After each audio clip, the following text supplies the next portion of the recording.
जय हिंद दोस्तों। देखिए आज मैं लेके आ गया हूँ बीआरओ ड्राफ्ट्समैन रिक्रूटमेंट 2026 वाली वैकेंसी के लिए क्वेश्चन आंसर जो get 120 most important question and answer bilingual English और हिंदी और the BRO draftsman recruitment 2026 carefully prepared by as per the latest syllabus and exam pattern. यानी बीआरओ ड्राफ्टमैन भर्ती 2026 के लिए 120 सबसे महत्वपूर्ण प्रश्न एवं उत्तर जो द्विभाषी हिंदी एवं अंग्रेजी में बने हुए हैं, नवीनतम सिलेबस एवं परीक्षा पैटर्न के अनुसार बिल्कुल सावधानी से मेरे तरफ से तैयार किए गए हैं, जिसमें आप लोगों का टॉपिक कवर होने वाला है। टोटल सब्जेक्ट जो होते हैं सिविल इंजीनियर ड्राइंग्स के 12 नंबर्स, इंजीनियरिंग ड्राइंग बेसिस है ना, इंजीनियरिंग ड्राइंग्स की मूल बातें, बिल्डिंग मटेरियल्स भवन निर्माण सामग्री, सर्वेइंग सर्वेक्षण, ऑटोकैड फंडामेंटल्स ऑटोकैड की मूल बातें, 5 में स्केल डायमेंशन स्केल एवं आयामांकन, जियोमेट्रिक कंस्ट्रक्शन ज्यामिति निर्माण, और आगे जो आपका आता है 7 में civil engineering basis civil engineering की मूल बातें, 8 में बिल्डिंग प्लानिंग भवन नियोजन, और आपका जो है ये आता है next 9th road engineering BRO specific सड़क इंजीनियरिंग बीआरओ विशिष्ट के अगेंस्ट, और एस्टिमेटेड एंड मेजरमेंट प्रकलन एवं मापन, 11th है टेक्निकल टर्म्स तकनीकी शब्दावली, एंड 12th है जनरल ड्राफ्टिंग प्रैक्टिस सामान्य ड्राफ्टिंग अभ्यास। ये आपके टोटल 12 मतलब टॉपिक कवर होते हैं सिविल इंजीनियरिंग ड्राइंग के अंदर जो सिलेबस के अकॉर्डिंग। हर 12 पार्ट यानी टोटल 12 टोटल जो आपके 12 पार्ट में बने हुए हैं, जिसमें पहला पार्ट आपका कवर हो रहा है part 1 engineering drawing basic top 10 question and answer, मतलब हर पार्ट के 10 क्वेश्चन लेकर के मैं बनाया हूँ आप लोग को समझने के लिए, और इसी के बेस पे सारे क्वेश्चन आने हैं इसी टोटल 12 टॉपिक में से। मैं 10 बनाया हूँ तो हमारे 10 में से आपको अपने तरफ से हर 10 का 100 बनाना है। कौन कौन बनाएगा कमेंट्स करके बताएगा मुझे। और आपका एमसीक्यू बेस्ड क्वेश्चन आंसर आने वाला है तो टेक्निकली रहेगा, मैंने इसको थोड़ा सा डिटेल में ले लिया है, इसे आप पढ़ लेंगे तो जनरली आपका एमसीक्यू डेफिनेटली समझ में आ जाएगा कि इसका कौन सा आंसर करेक्ट होगा। तो चलिए पहला जो क्वेश्चन है, व्हाट इज इंजीनियरिंग ड्राइंग, यानी इंजीनियरिंग ड्राइंग क्या है। तो भाई engineering drawing is a graphical language used to represent the shape size and specification of an object, यानी इन हिंदी है कि इंजीनियरिंग ड्राइंग किसी वस्तु के आकार माप एवं विवरण को चित्र के माध्यम से प्रदर्शित करने की तकनीकी भाषा है। Question number second, which BIS standard is followed for engineering drawing in India, Bharat में इंजीनियरिंग ड्राइंग के लिए कौन सा बीआईएस मानक अपनाया जाता है। तो इसका आंसर है IS 696/1972। किसको किसको इसके बारे में पता है वो मुझे कमेंट्स करके बताएगा। चलिए क्वेश्चन नंबर 3 की तरफ बढ़ते हैं, विच instrument is used for drawing circle. ये तो बहुत आप मतलब मान के चलिए कि 5वीं में आ गए तो आप कंपास के बारे में आप सबको पता है कि सर्कल बनाने के लिए कंपास का उपयोग किया जाता है। Number 4, which pencil grade is generally used for construction line, यानी निर्माण कंस्ट्रक्शन रेखाएं खींचने के लिए सामान्यतः किस ग्रेड की पेंसिल का उपयोग किया जाता है। तो 2H पेंसिल इस्तेमाल होती है। 5, which pencil grade is commonly used for visual object lines, यानी दृश्यमान विजुअल रेखाएं बनाने के लिए सामान्यतः किस ग्रेड की पेंसिल का उपयोग किया जाता है। तो HB पेंसिल इस्तेमाल होती है दोस्तों। और 6 में है कि what is the standard size of an A1 drawing sheet, यानी A1 ड्राइंग शीट का मानक आकार क्या है। तो उसका होता है 594 मल्टीप्लाई बाई 8.41 mm मिलीमीटर में होता है, 594 गुणे 841 millimetre. Next 7, which type of line represents visual edge in engineering drawing, engineering drawing में दिखाई देने वाले किनारों विजुअल इड्ज की को किस प्रकार की रेखा से दर्शाया जाता है। तो उसे कहते हैं कंटिन्यू थिक लाइन, यानी सतत मोटी रेखा। ठीक है, कंटिन्यूअस थिक लाइन को सतत मोटी रेखा। नेक्स्ट है question 8, which angle is commonly used in isometric drawing, यानी आइसोमेट्रिक ड्राइंग से में सामान्यतः किस कोण का उपयोग किया जाता है? तो 30 डिग्री का इस्तेमाल किया जाता है। Next 9, what is the full form of BIS? BIS का पूर्ण रूप क्या है? पूछ सकता है। तो ब्यूरो ऑफ इंडिया स्टैंडर्ड्स, भारतीय मानक ब्यूरो बोलते हैं इसको। नेक्स्ट है 10 number, which projection method is commonly followed in India for engineering drawing? Bharat में इंजीनियरिंग ड्राइंग के लिए सामान्यतः कौन सी प्रोजेक्शन पद्धति अपनाई जाती है? तो उसको बोलते हैं first angle projection. First angle projection, प्रथम कोण प्रक्षेपण। अगर हिंदी वाले हिंदी में समझेंगे, इंग्लिश वाले इंग्लिश में समझेंगे। तो ये आपका हो गया फर्स्ट पार्ट का 10 क्वेश्चन कंप्लीट। अब आते हैं सेकंड पार्ट की तरफ। आप यहाँ देख पा रहे होंगे part 2 building materials, top 10 question and answer. अब ये भी 1 से 10 तक आपको होगा। पार्ट 2 का question number 1, which material is most commonly used as a binding material in construction? निर्माण कार्य में सबसे अधिक उपयोग की जाने वाली बंधनकारी यानी बाइंडिंग सामग्री कौन सी है? तो उसमें सीमेंट का सबसे ज्यादा उपयोग होता है। सेकेंड में आपका आता है कि which type of cement is generally used for ordinary construction work? यानी सामान्य निर्माण कार्यों में सामान्यतः किस प्रकार के सीमेंट का उपयोग किया जाता है? तो इसको बोलते हैं ऑर्डिनरी पोर्टलैंड सीमेंट, OPC जिसे शॉर्ट में कहा जाता है। OPC स्टैंड फॉर भी पूछ सकता है, ordinary Portland cement. Third, which ingredients give strength to cement after mixing with water? पानी के साथ मिलाने पर सीमेंट को मजबूती किस प्रक्रिया से प्राप्त होती है? उसको बोलते हैं हाइड्रेशन। हाइड्रेशन करने के बाद जल योजन कर दिया जाता है तो उसमें वो मतलब आ जाती है स्ट्रेंथ। और क्वेश्चन 4 है कि which sand is consider the best for correct work? Concrete कार्य के लिए कौन सी रेत सर्वोत्तम मानी जाती है? तो उसको बोलते हैं रिवर सैंड, यानी नदी की रेत सबसे सर्वोत्तम मानी जाती है। Next question 5, which material is used as coarse aggregate in concrete? यानी कंक्रीट में मोटे एग्रीगेट जिसको कोर्स एग्रीगेट के रूप में किस सामग्री का उपयोग किया जाता है? तो उसको बोलते हैं क्रस्ट स्टोन, यानी क्रस्ट स्टोन टूटा हुआ पत्थर जो होता है उसे क्रस्ट स्टोन बोलते हैं। नंबर 6 है कि what is the standard size of a modular burnt clay bricks in India without mortar? यानी भारत में मानक मॉड्यूलर ईंट बिना गारे के का आकार क्या होता है? ईंटे का आकार 190 mm into 90 mm into 90 mm, यानी 190 millimetre multiply by 90 millimetre multiply by 90 millimetre का आकार होता है। Next 7, which timber is commonly use for doors and window frame? यानी दरवाजे एवं खिड़कियों के चौखट बनाने के लिए सामान्यतः किस लकड़ी का उपयोग किया जाता है? तो टीक वुड का सबसे ज्यादा उपयोग किया जाता है। सागौन जिसे बोलते हैं, सागौन टीक वुड की लकड़ी जिसे बोला जाता है। सागौन की लकड़ी मजबूत होती है। विच material is mainly used for reinforcement in RCC? RCC में शुद्धिकरण रेनफोर्समेंट के लिए मुख्य रूप से किस सामग्री का उपयोग किया जाता है? तो स्टील का सबसे ज्यादा इस्तेमाल किया जाता है। Next 9, which test is conducted to determine the setting time of cement? Cement को का जमने का समय, सेटिंग टाइम ज्ञात करने के लिए कौन सा परीक्षण किया जाता है? तो उसको बोलते हैं बिकल टेस्ट। ठीक है, बिकट परीक्षण हिंदी में है और बिकल टेस्ट इन इंग्लिश। नेक्स्ट है question number 10, which building materials is highly resistant to corrosion and commonly used for water supply pipe? यानी जंग जिसको बोलते हैं जंग कोरोजन का अधिक प्रतिरोध करने वाली तथा जलापूर्ति पाइपों में सामान्यतः प्रयुक्त सामग्री कौन सी होती है? तो PVC उसको बोलते हैं पॉलीविनिल क्लोराइड। तो ये आपके पार्ट सेकंड के भी 10 क्वेश्चन हो गए। अब पार्ट थर्ड की तरफ बढ़ते हैं। तो लीजिए दोस्तों, ये है पार्ट थर्ड, सर्वेइंग। सर्वेइंग से है top 10 question and answer.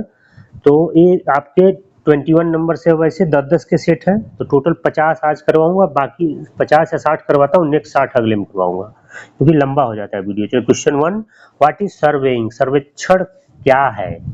Answer है surveying is the science and art of determining of the relative position of points on above the earth surface, यानी सर्वेक्षण पृथ्वी की सतह पर या उसके ऊपर स्थित बिंदुओं की सापेक्ष स्थिति निर्धारित करने का विज्ञान एवं कला है। Second, which instrument is use to measure horizontal and vertical angle in surveying, सर्वेक्षण में क्षैतिज एवं ऊर्ध्वाधर कोण मापने के लिए किस यंत्र का उपयोग किया जाता है, तो उसको वो बोलते हैं थियोडोलाइट। हिंदी इंग्लिश दोनों में सेम भाषा बोली जाती है। Next, third, which instrument is commonly used for measuring horizontal distance, यानी क्षैतिज दूरी मापने के लिए सामान्यतः किस उपकरण का उपयोग किया जाता है, तो उसे बोलते हैं चेन। और फोर्थ में है कि what is the standard length of a metric surveying chain, मीट्रिक सर्वेक्षण चेन की मानक लंबाई क्या होती है, तो 20 मीटर होती है दोस्तों। और फिफ्थ है, which survey is most suitable for preparing a topographical map, तो मतलब स्थलाकृत टोपोग्राफिकल मैप को बोलते हैं, मानचित्र तैयार करने के लिए कौन सा सर्वेक्षण सबसे उपयुक्त है, तो उसको बोलते हैं कंटूर सर्वे, यानी कंटूर सर्वेक्षण होता है वो।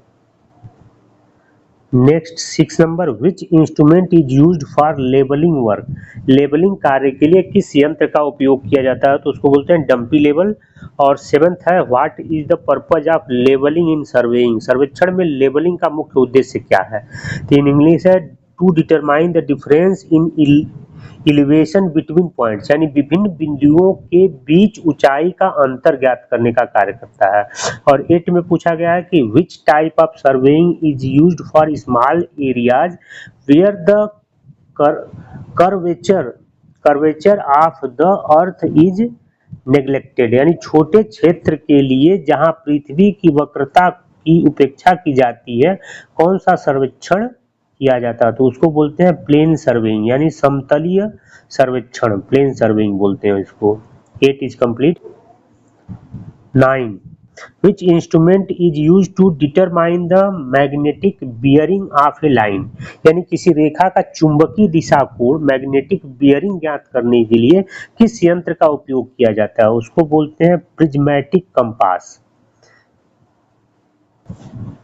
नेक्स्ट आपका क्वेश्चन नंबर 10 पार्ट 3 का, which modern instrument combined electronic distance measurement EDM and a theodolite, कौन सा आधुनिक सर्वेक्षण एवं सर्वेक्षण यंत्र इलेक्ट्रॉनिक दूरी मापने में ईडीएम और थियोडोलाइट दोनों का संयोजन है, तो उसे बोलते हैं टोटल स्टेशन। जिसे आप देखते होंगे, आप लोग किए होंगे, तो उसे एक स्टैंड पर खड़ा करके छोटा सा कैमरे की तरह होता है, उसमें एक देखता रहता है इंजीनियर, और एक बहुत दूरी पे कोई बच्चा डंडे से दिखाता है उसको, तो उसमें से कुछ चीजें देख करके वो उसका टोटल स्टेशन से वो चीजें मापी जाती है। तो ये आपका कंप्लीट 3rd पार्ट हो गया। अब पार्ट 4 की तरफ बढ़ते हैं, जो AutoCAD fundamental top question and answer होने वाले हैं। तो इसमें पहला क्वेश्चन है, what is the full form of AutoCAD, तो ऑटोकैड के बारे में अगर आप बात करें तो उसका फुल फॉर्म जानना जरूरी है। तो इसको बोलते हैं ऑटोमेटिक कंप्यूटर एडेड डिजाइन, यानी ऑटोमेटिक कंप्यूटर एडेड डिजाइन, जो कुछ चीजें डालने से डाटा उसमें बड़े आसानी से बना के दे देता है कंप्यूटर में। मैं देखता हूँ बहुत से इंजीनियर्स बनाते रहते हैं। Next question, which command is use to draw a line in AutoCAD, AutoCAD में रेखा यानी लाइन बनाने के लिए किस कमांड का उपयोग किया जाता है, तो लाइन यल का इस्तेमाल किया जाता है। Which command is use to draw a circle in AutoCAD, अगर ऑटोकैड में सर्कल ड्रा करना है तो कौन सी कमांड दी जाती है, तो उसको बोलते हैं सर्कल सी। और 4 में है कि which command is use to erase object in AutoCAD, AutoCAD object हटाने के लिए किस कमांड का उपयोग किया जाता है, तो इरेज ई मारिएगा तो आपका वो हट जाएगा। तो ये बिल्कुल सारे ऑटोकैड से रिलेटेड, तो खाली कमांड पूछी जा रही है, कमांड से 1-2 क्वेश्चन आ सकते हैं आपके लिए। Next 5, which command is use to create a copy of an object, किस ऑब्जेक्ट की प्रतिलिपि कॉपी बनाने के लिए कौन सी कमांड प्रयोग की जाती है, तो उसको कॉपी सीओ बोलते हैं। 6 है कि which command is use to move an object from one place to another place, यानी किसी ऑब्जेक्ट को एक स्थान से दूसरे स्थान पर ले जाने के लिए कौन सी कमांड का उपयोग किया जाता है, तो मूव यम का इस्तेमाल किया जाता है। आप लोग बताइएगा इसमें से कितने लोगों को इन कमांड के बारे में मालूम है और कौन कौन ऑटोकैड चलाना जानता है, कमेंट्स करके बताएगा। Next 7, what is the function of the offset command. Offset command का क्या कार्य है? To create a parallel copy of an object at a specified distance, यानी किसी ऑब्जेक्ट की निर्धारित दूरी पर समानांतर प्रति पैरेलल कॉपी बनाने का कार्य करता है ऑफसेट। एंड 8 नंबर में पूछा गया है कि which feature is used to draw accurately by snapping to specific point on an object, यानी किसी ऑब्जेक्ट के निश्चित बिंदुओं पर सटीक ड्राइंग बनाने के लिए किस सुविधा का उपयोग किया जाता है? तो उसे बोलते हैं ऑब्जेक्ट स्नैप, OSNAP, यानी ऑब्जेक्ट स्नैप को शॉर्ट में OSNAP बोला जाता है। ये 9th, which command is used to write text in an AutoCAD drawing, यानी AutoCAD ड्राइंग में टेक्स्ट लिखने के लिए किस कमांड का उपयोग किया जाता है? तो टेक्स्ट बोलते हो या यम टेक्स्ट, ब्रैकेट में यम टेक्स्ट या यम टेक्स्ट का इस्तेमाल किया जाता है। AutoCAD का last question 10 number, which command is used to add dimension to drawing, यानी ड्राइंग में माप यानी डायमेंशन देने के लिए किस कमांड का उपयोग किया जाता है? तो डायमेंशन डीम का इस्तेमाल किया जाता है। आई होप आप लोगों को अंडरस्टूड होगा। किसी पता है जरूर कमेंट्स में बताएगा। काफ़ी अच्छा चैप्टर है, आज की डेट में एडवांस वर्जन है इंजीनियरिंग का, ऑटोकैड और रैबिट इसके ऊपर भी है। आई होप आप लोग जानते होंगे। चलिए नेक्स्ट पार्ट की तरफ बढ़ते हैं, 10 कंप्लीट हो गए। तो लीजिए दोस्तों, ये आ गया part 5, scale dimension, top 10 question answer. Number 1 में है कि what is a scale in engineering drawing. Engineering drawing में स्केल क्या है? A scale is a fixed ratio between the dimension of a drawing and the actual dimension of the object. In Hindi है कि scale drawing के माप और वास्तविक वस्तु के माप के बीच निश्चित अनुपात होता है। सेकेंड में पूछा गया है कि what is the full form of RF in engineering drawing, यानी इंजीनियरिंग ड्राइंग में RF का पूर्ण रूप क्या है? तो इसे बोलते हैं रिप्रेजेंटेटिव फ्रैक्शन, RF का फुल फॉर्म। थर्ड में पूछा गया कि which scale is used when the drawing and the actual object are of the same size. जब ड्राइंग और वास्तविक वस्तु का आकार समान हो तब कौन सा स्केल उपयोग किया जाता है? तो उसको बोलते हैं फुल स्केल, RF = 1:1 वाला इस्तेमाल किया जाता है। 4 में पूछा गया कि which scale is used when the object is larger than the drawing. जब वास्तविक वस्तु ड्राइंग से बड़ी हो तब कौन सा स्केल उपयोग किया जाता है? तो उस समय इस्तेमाल किया जाता है रिड्यूसिंग स्केल, लघुकरण स्केल जिसे हिंदी बोलते हैं। और 5 नंबर में पूछा गया है कि which scale is used when the drawing is larger than the actual object. जब ड्राइंग वास्तविक वस्तु से बड़ी बनाई जाती है तब कौन सा स्केल उपयोग किया जाता है? तो इनलार्जिंग स्केल का इस्तेमाल वहां पे किया जाता है। 6, which line is used to indicate the extent of a dimension। किसी माप की सीमा दर्शाने के लिए किस रेखा का उपयोग किया जाता है? तो एक्सटेंशन लाइन का इस्तेमाल किया जाता है। क्वेश्चन 7 है कि which line carries the numerical value of a dimension। माप का संख्यात्मक मान किस रेखा पर लिखा जाता है? तो डायमेंशन लाइन पर लिखा जाता है दोस्तों। 8 में है कि what symbol is generally used at the end of dimension line. Dimension line के दोनों सिरों पर सामान्यतः कौन सा चिन्ह बनाया जाता है? तो एरो हेड्स बोलते हैं उसको, तीर के निशान बनाए जाते हैं। 9th, what is the purpose of A lender line in engineering drawing, यानी इंजीनियरिंग ड्राइंग में लीडर लाइन का मुख्य उद्देश्य क्या है? तो कनेक्ट ए नोट और dimension with a specific feature of the object. किसी टिप्पणी या माप को वस्तु के विशेष भाग को जोड़ने का कार्य करती है। 10th में है कि according to BIS standards in which direction should dimension figures normally be read. BIS मानक के अनुसार डायमेंशन अंक सामान्यतः किस दिशा से पढ़े जाने चाहिए? From the bottom and right side of the drawing, यानी ड्राइंग के नीचे और दाईं ओर से पढ़े जाने चाहिए। ये था आपका क्वेश्चन 10th कंप्लीट पार्ट 5 के, यानी टोटल 50 क्वेश्चन आप लोगों के अब तक हो चुके हैं। 10 और कराता हूँ, बाकी 60 यहाँ हो गए, 60 नेक्स्ट में होंगे। तो ये आ गया आपका पार्ट 6 जिसको geometrical construction, top 10 question answer होंगे इसमें। 1 में है कि व्हाट इज जियोमेट्रिक कंस्ट्रक्शन, मतलब ज्यामिति निर्माण क्या है?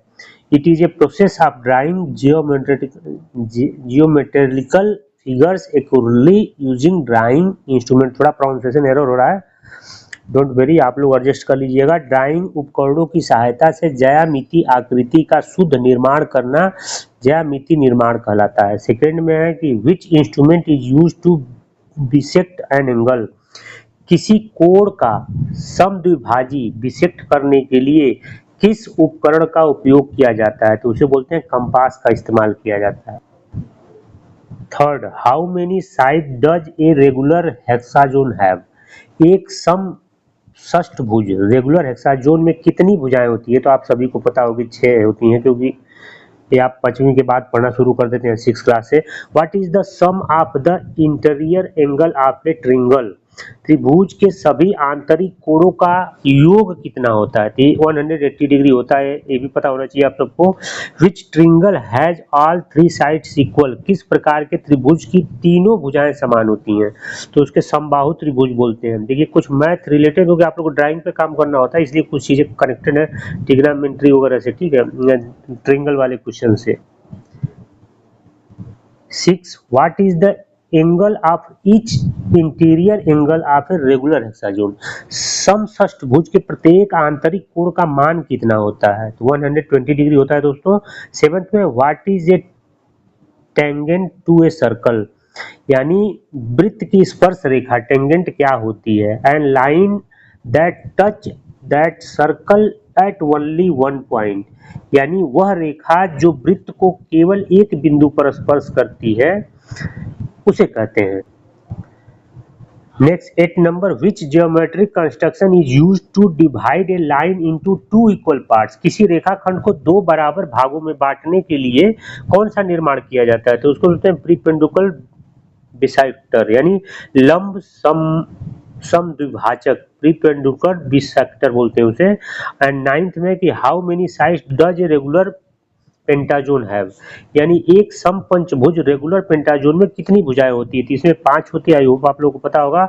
10th and last, which instrument is primarily used to draw arcs and circle in geometrical construction, ज्यामिति निर्माण में चाप यानी आर्स और वृत्त बनाने के लिए मुख्य रूप से किस उपकरण का उपयोग किया जाता है, तो ये भी कंपास से बनता है दोस्तों। तो ये आपके टोटल जो है 6 पार्ट हमने करा दिए, यानी टोटल 60 क्वेश्चन कंप्लीट हो गए, रिमेनिंग 60 नेक्स्ट पार्ट में लेकर के आऊंगा। और आप लोग अपना कमेंट्स करके बताइएगा कि किसे कैसा लगा, सही है, समझ में आ रहा है, नहीं आ रहा है, सब आप लोग के कमेंट्स के बाद पता चलेगा। चलिए ठीक है, जय हिंद, राधे राधे, मिलते हैं नेक्स्ट वीडियो और नेक्स्ट अपडेट के साथ।